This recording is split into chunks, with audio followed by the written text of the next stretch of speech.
Drones are no longer just reconnaissance tools. They have evolved into frontline weapons. This is what Andrei Pronin, one of Ukraine's drone warfare pioneers, conveyed to Al Jazeera. From a drone pilot training base in Kyiv, he observed how Russia is now deploying unmanned aerial power with brutal force. The latest attacks in the Kharkiv region are clear evidence. Ukraine's defenses are under increasing pressure, and Western-supplied weapons are beginning to show signs of vulnerability.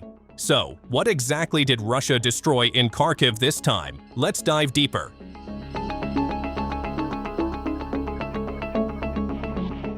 The skies over Kharkiv on August 21st bore silent witness to the sharpness of Russian intelligence and the precision of its strikes. A video circulating on Telegram not only revealed an aerial view, but also the destruction of one of the West's most highly touted assets for Ukraine, a warehouse filled with missiles for the HIMARS multiple rocket launcher system.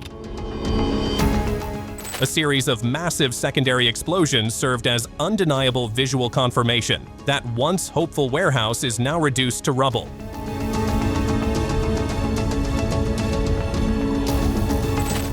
This incident was no coincidence. It was the culmination of a carefully executed operation. So, how were Russian forces able to turn intelligence into a crippling strike?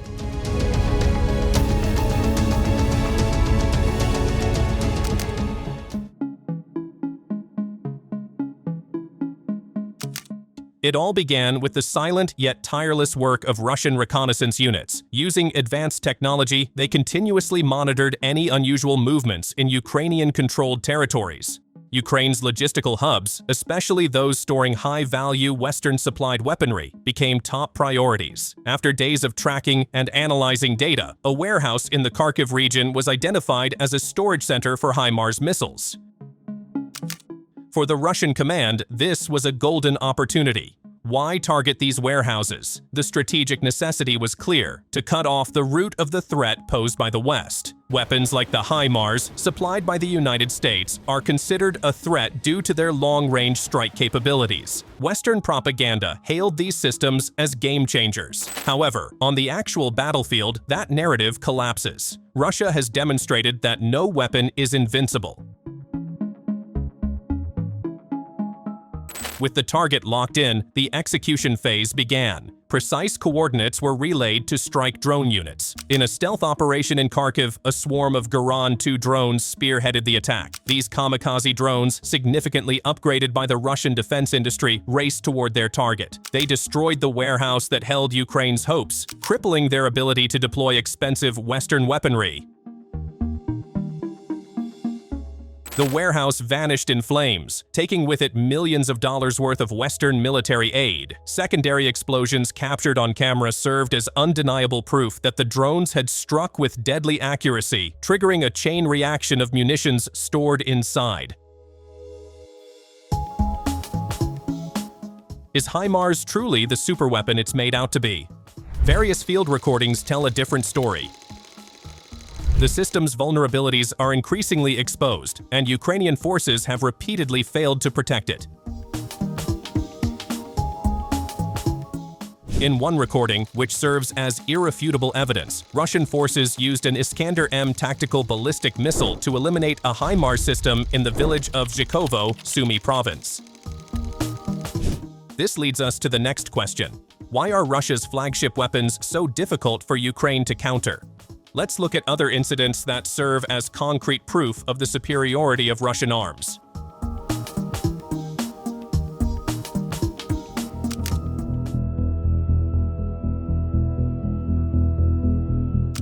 In recent times, Russia has systematically shifted its focus to targeting warehouses, depots, and weapons production facilities across Ukraine.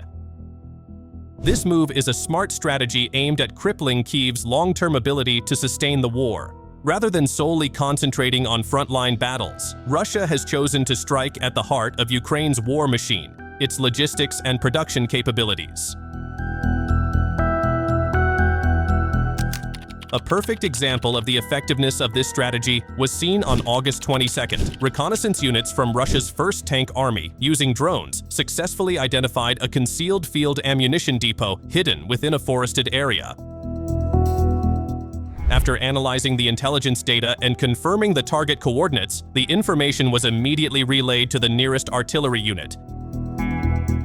Soon after, 122mm D-30 howitzer artillery guns sprang into action. A series of precision strikes rained down on the target, and footage from reconnaissance drones confirmed the mission's success. A massive explosion was visible, indicating the destruction of the ammunition stored by Ukrainian forces. What makes the D-30 howitzer so effective and difficult for Ukraine to counter?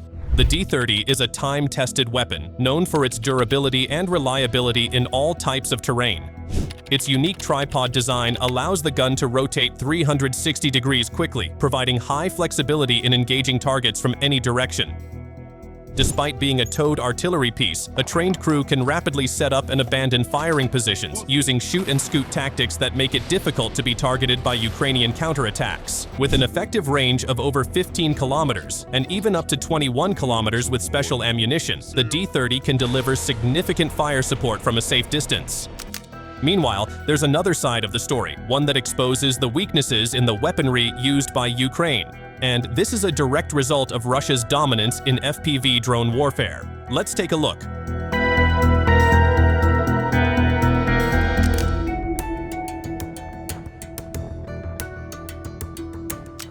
Russia ensures that no military technology used by Ukraine can remain hidden.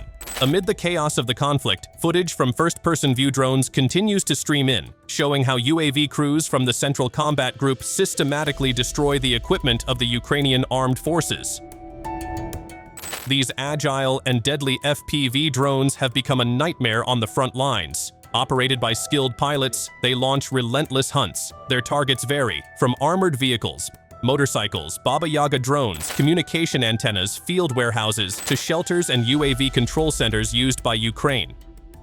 In the Krasnoarmeysky direction, the pressure from Russian forces is truly unstoppable. Ukrainian defensive positions are being destroyed one by one. These FPV drones, relatively cheap yet highly destructive, have become a symbol of Russia's tactical and technological superiority on the battlefield. They are the eagle eyes in the sky, ready to strike at every weakness, ensuring that every Ukrainian attempt to resist comes at a very high cost. That's all for today's episode, and thanks for watching.